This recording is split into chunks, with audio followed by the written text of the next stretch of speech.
The other thing you're going to use this positioning for is to test your dog's body condition or fatness, but we'll call it body condition because that's a little nicer.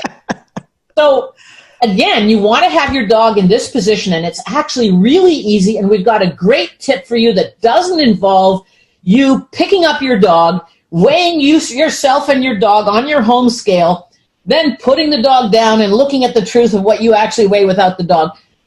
It's a hassle. It's inconvenient. It doesn't even work for small dogs because those kinds of scales are not efficient over low amounts. Anyway, we got a better way for you. So here's what we do. We call it the tissue tent test.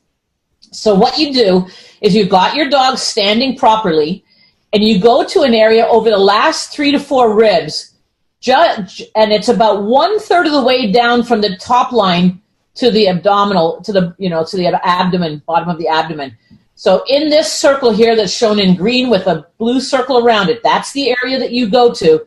And in that area, the only thing you have, if you were to look at a cross-section of the dog, is you've got its skin, you've got a layer of subcutaneous fat, and then below that, you've got the ribs. So if you look in this picture, we've got a cross-section for you. Here's the skin, you've got a layer of subcutaneous fat, and then you have your ribs below. So here's what you do. Just like in this picture, you use your thumb and index finger and you pinch really deeply. You got to grab all of this tissue, not just the skin, and then you pull outward. And as you do, the layer of subcutaneous fat will slip down through your fingers first. You'll feel it happens really, really quickly, so be ready to feel it.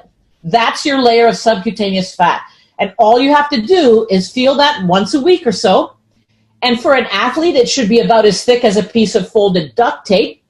For a breeding dog, should be the thickness of a piece of folded cooked linguine. Hopefully you all know what that feels like. And that's a way that you can test your dog every week, and you can know whether they're too fat or too thin. Now here's the thing. You can use body condition scores. This example is the Purina body condition system that tells you ideal is a 4 or 5, but read what it says. It says ribs easily palpable without excess fat. Well, what's excess fat? I mean, how hard do you have to press to feel that you can feel the ribs? I think it's not very exact.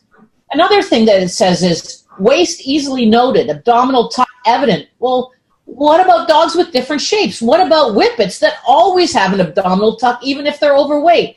Or what about those great big barrel-shaped dogs with abundant coat like Bernese Mountain Dogs? You know, I just don't feel that. I mean, I think this might be adequate for Labrador Retrievers and other short-coated breeds, but I'll tell you what, when you get something else and you want to just look at it like this picture here, it gets pretty hard. So we feel that it's much better to just feel that layer of subcutaneous fat where you can.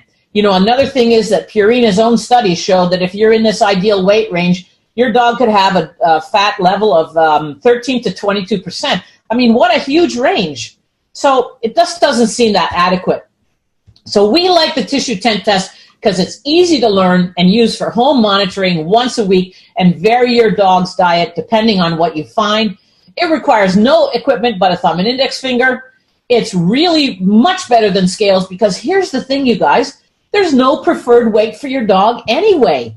I mean, if your dog weighs 75 pounds, who's to say that that's more or less than he should?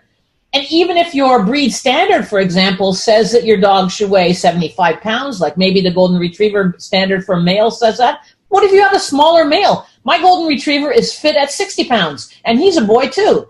So I just think that it's much, much more accurate, and it's much less hassle. Here's the other thing.